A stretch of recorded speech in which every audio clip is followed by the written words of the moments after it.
What we're facing now started in 2014 when Victoria Nuland and John McCain and Lindsey Graham and all of these other U.S. officials went over to Ukraine and helped push the coup. Well, of course, the neocons and the neo-lib neocons reject this because they refuse to admit that there are ever any consequences to U.S. foreign policy.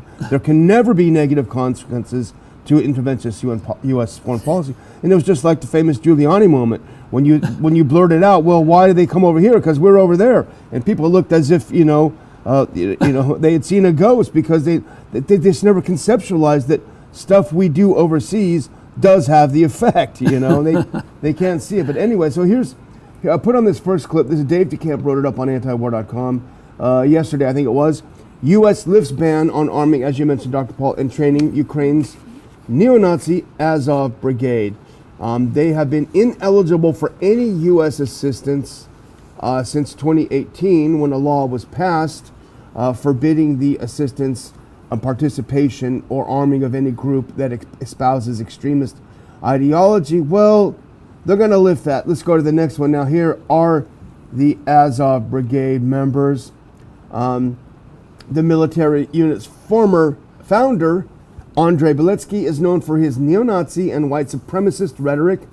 In 2014, he was the leader of an ultranational organization known as the Social National Assembly, which dissolved in 2015. And you can see here the flags that are representing that brigade are identical, nearly identical to the Wolf's Angel, which was a Nazi symbol used in World War II. And the irony, Dr. Paul, or I should say the hypocrisy of the U.S. media. Now, they're screaming about white supremacy and neo-Nazis and far right everywhere else, but when they actually see it, they pretend it's not there. But it wasn't always that way. Now, I found this on Twitter X, and it's a great representation of how the media portrayed this group before 2022. Put this next one on. You can see all these headlines put together. Far-right fighters from Europe fight for Ukraine. Ukraine celebrates Nazi collaborator. Britons join neo-Nazi militia. Far-right groups, the neo-Nazis and far-right are on the march. So over and over, Dr. Paul, in all these headlines, you could see concern in the Western media. And then when they got their war, when Russia went in, of course, all of a sudden, the Azov Brigade, the Azov Battalion, they were perfectly fine. Well, now, officially, they're fine, and we're going to send them weapons. There you go. Just stay out of the business of getting involved in these groups, and don't pretend. It's sort of like, pretending that like the Federal Reserve knows exactly what the interest rate should be, where they don't. It's always a game. So we, in foreign policy, we can pretend that we know who the good guys are, and so the best thing to do is get us out of the business of this.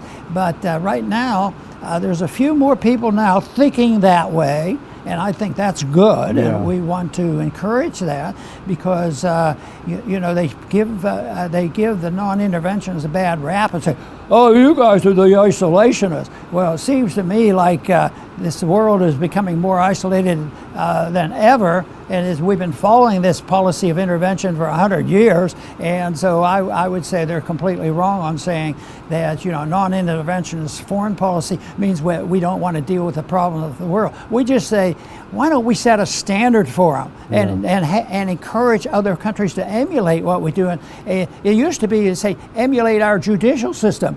I don't think we should say that anymore because we have a few problems there. So I think it's a problem. It's overmanagement, whether it's domestic social policy or whether it's foreign military problems.